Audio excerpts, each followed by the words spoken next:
The Hirsch report projects that oil production worldwide will peak either in this decade or almost certainly by 2030. The report also states that the economic, social, and political costs will be unprecedented.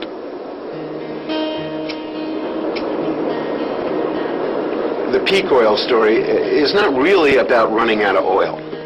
It's about what happens to all these complex systems that we depend on for everyday life. The way we produce our food, that's one system. And that mainly means industrial agriculture, where you're applying a lot of oil and gas byproducts to huge factory farms and producing cheese doodles and chicken and Pepsi-Cola or hogs or whatever it is. That's how we do farming. That's how we feed ourselves in America. That's going to be coming to an end, and probably fairly shortly. And it'll be a huge problem. You can't imagine anything more destabilizing to a culture than people going hungry.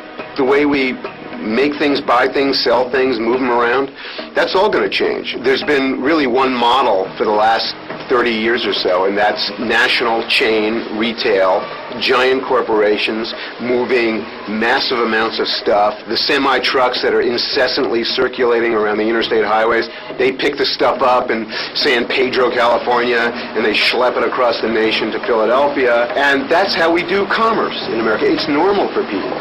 You know, they love the Walmart. It's become, enshrined as an institution now, like, apple pie and motherhood. There's a lot of fantasizing that's going on right now. A lot of wishing that's going on in America right now, that we're going to run this stuff by other means, that we're going to run all the cars, and that we're going to run Walt Disney World and the interstate highway system and Walmart and the U.S. Army and suburbia on something other than oil. It's not going to happen. We're going to be very disappointed about that.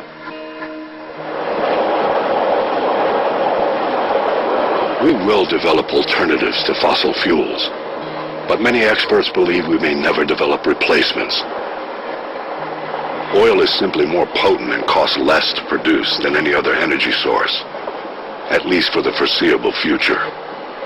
We are not the first society in history to face the depletion of its most precious resource. We just have to hope we are the first to overcome it. There's that old aphorism that history doesn't repeat itself, but it rhymes. And, we see kind of similar things happening in a different way. Other cultures have gotten into trouble with their resources and with their political response to their own resource problems. We're like ancient Rome, only with baseball and pizza. Look at what happened to Easter Island.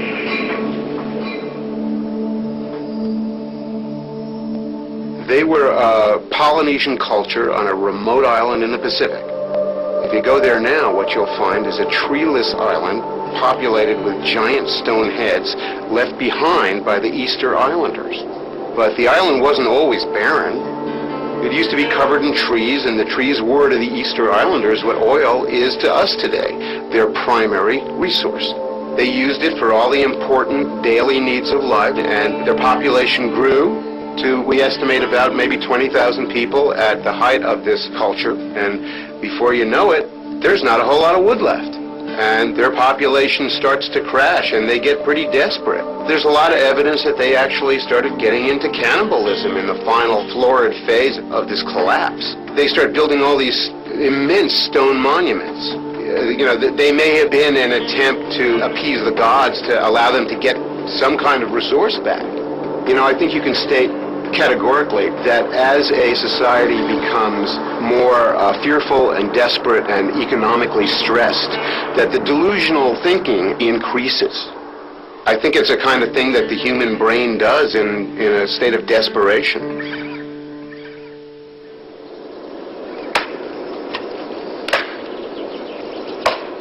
A world without fossil fuels would be a dark, difficult place.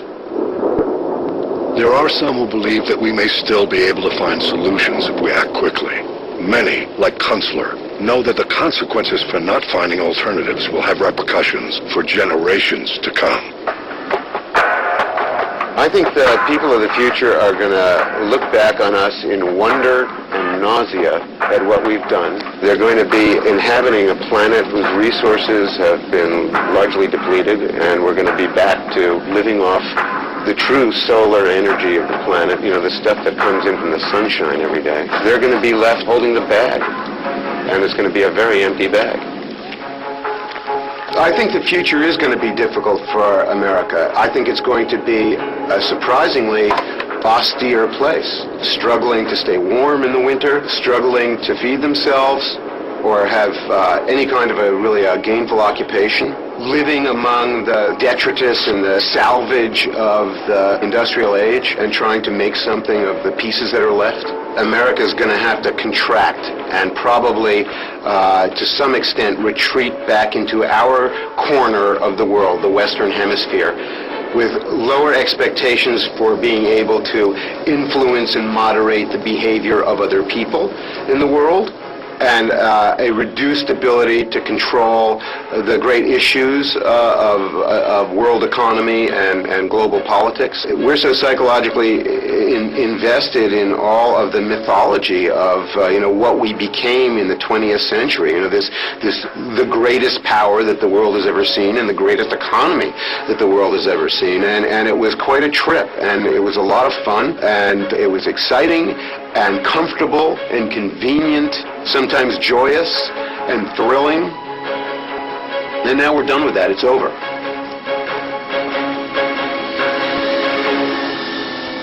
James Kunstler is convinced nothing can prevent peak oil. But he and others are equally certain that the havoc it creates will be lessened if we can make changes now. For me, the most important thing is to stimulate and liberate local food production, to do anything possible to help people grow food where they live. But how do you grow your own local food if you're living in a high-rise apartment? It's happening all over the world right now. There are rooftop gardens, there are window box gardens. Vacant lots in major metropolitan areas are being converted to community-supported agriculture. Enough to live on? Enough to feed more people than will be fed otherwise. I offer no magic bullets that will allow everybody to live the way we have been living. I started as a cop. My job is to save as many lives as possible. This is a triage emergency situation. When I listen to you, in a sense, you're all human-scale problems. For example, water shortage, economic collapse, oil shortage. But the problems I'm concerned with, in a sense, are almost post-human. I see this century that the technologies will allow massively intelligent machines. They could actually contribute to some of these solutions. But it's a two-edged sword, right? These machines that humanity could build would be so complicated that we could not understand them. And therefore we could not predict how they might behave towards us. Maybe they would become very unfriendly to us. They estimate that it's going to occur in the 2040s. Most people watching this program today will be alive when this happens. They may decide that human beings are so inferior to them, they may wipe us out like a mosquito.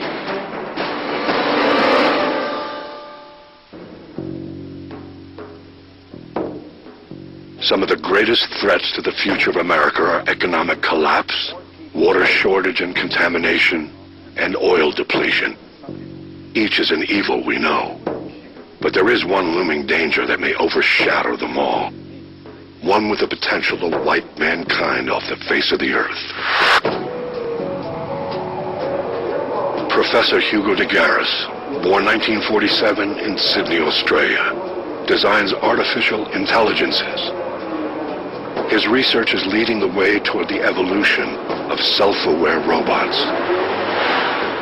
He sees a future in which artificial intelligences are far more powerful than the entire human race combined. It's only a question of time now before humanity can build artificial brains that are far more intelligent than human beings. So this is a huge issue which I believe will eclipse any other human issue this century. I call this species dominance. People have been saying for a long time, well look, robots are just around the corners, but that corner's been around for 50-odd years, so when's it going to happen? Arthur the Robot, the second mechanical man built by the Oakland, California high school youth. Arthur represents all of a month's after-school tinkering. Most people have probably heard of something called Moore's Law. He said in the 60s that the number of transistors on a chip doubles. every year and a half or so. So it's largely because of that phenomenon, that trend, that it's more or less now that there's enough capacity in electronics to actually make these artificial brains. The Korean, South Korean government, they will aim to put a home robot, a useful, intelligent home robot, in every Korean household by 2020. And Bill Gates is on record as saying by 2030 the home robot industry will be one of the biggest and richest in the world. And why is that? Well, I mean, imagine you really had a machine that could do all the household tasks. It would be so useful that you would be prepared to spend big money on it. The rapid acceleration of technological innovation in recent years may soon enable us to create robots that look and behave like humans.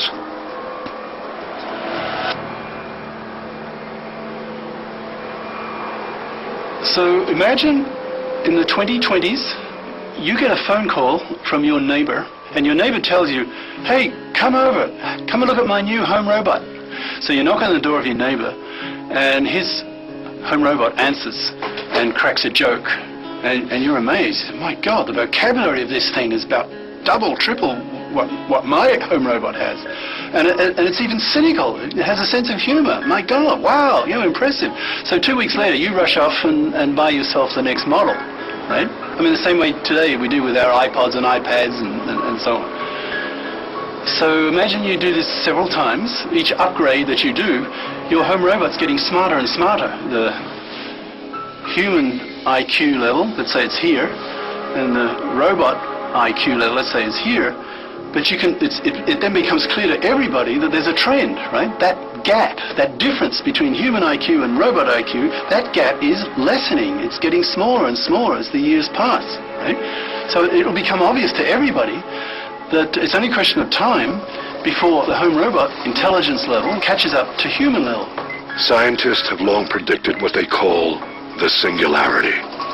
This theory states that artificial intelligence will eventually develop self-awareness and begin to think and act independently of human control. Degaris believes that when the singularity arrives, mankind will for the first time face competition as the planet's dominant species. This whole idea of species dominance, it sounds like science fiction to most people because today's machines are not intelligent. But as a professional brain builder myself, and I know there are thousands of guys working on this problem now, how to make artificial intelligence. The progress level in neuroscience, the supercomputers that today have an equal bit processing rate as the human brain, all these factors, you put them together, and it makes the idea of species dominance very real. I mean, make the analogy in the 30s, you had the nuclear physicists saying a bomb was coming, and everybody ridiculed them because it sounded ridiculous. One bomb, one city, that's nuts. Okay? But it happened within a mere 12 years or so from the first prediction. People will start asking all kinds of obvious questions like, well, are these machines going to become as intelligent as human beings? Should we try to stop it? Could we stop it? If Bill Gates is right, saying that by 2030, the home robot industry will be worth literally trillions of dollars a year, right? So enormous economic momentum. Now, how do you stop that? And then you've got the military momentum, because in the time frame we're talking about, 2030s, probably what's the dominant political reality of those times? Well, I suggest it will probably be the global rivalry between the US and China. Imagine you're the Minister of Defense. You will not have the luxury to allow the other guy to develop systems that create more intelligent soldier robots and military systems than the other country. Even if the public gets really alarmed, the national security type arguments will ensure this development will go on. The benefits and conveniences offered by highly intelligent robots are undeniable, and it is easy to imagine how quickly we will become accustomed to their presence. But the pace of their evolution will be so rapid that Degaris wonders just how long before the servant becomes the master.